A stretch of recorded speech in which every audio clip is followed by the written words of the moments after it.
இலங்கைக்கு சுற்றுப்பயணம் செல்லும் இந்திய அணி புதிய பயிற்சியாளர் கௌதம் கம்பீர் பயிற்சியில் முதல் முறையாக களமிறங்க உள்ளது. இதற்கான இந்திய T20 மற்றும் ஒருநாள் அணியை BCCI அறிவித்துள்ளது. இதில் இந்திய அணிக்காக சிறப்பாக விளையாடிய தகுதி வாய்ந்த ஏராளமான வீரர்கள் சேர்க்கப்படாதது அதிர்ச்சியை ஏற்படுத்தியுள்ளது. அதுமட்டுமல்லாமல் தங்களுக்கு பிடித்த வீரர்களை இந்திய அணிக்குள் கொண்டு வந்துள்ள சம்பவமும் அரங்கேறியுள்ளது.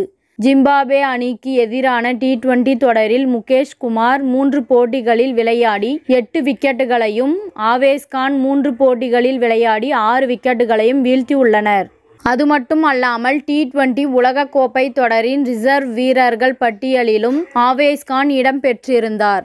நல்ல வேகமும் பவுன்ஸும் ஆவேஸ் கானிடம் இருப்பதால் எந்த நேரத்திலும் எந்த பேட்ஸ்மேனையும் அச்சுறுத்தக்கூடிய பவுலராக வளர்ந்து வந்தார்.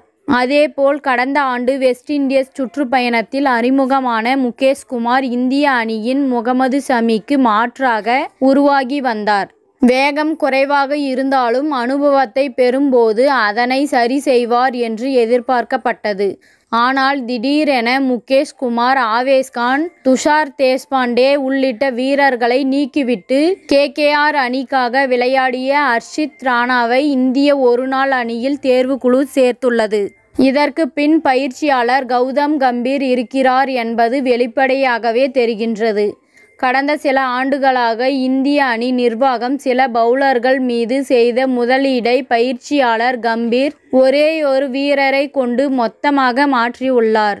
IPL தொடரில் KKR அணிக்காக விளையாடிய ஹர்ஷித் ராணா 13 போட்டிகளில் விளையாடி 19 விக்கெட்டுகளை வீழ்த்தினார். அதுமட்டுமல்லாமல் கௌதம் கம்பீரின் சொந்த மாநிலமான டெல்லியைச் சேர்ந்த வீரர் ஹர்ஷித் ராணா. இதனால் நீண்ட நாட்களாகவே ஹர்ஷித் ராணாவை கௌதம் கம்பீர் மனதில் வைத்து செயல்பட்டுள்ளது தெரியவந்துள்ளது. ஹர்ஷித் ராணா இந்திய அணியில் தேர்வு செய்யப்பட்டதில் எந்த பிரச்சனையும் இல்லை என்றால் மற்ற வீரர்கள் அவமரியாதை செய்யப்பட்டிருப்பது ரசிகர்களுக்கிடையே விமர்சனத்தை ஏற்படுத்தியுள்ளது.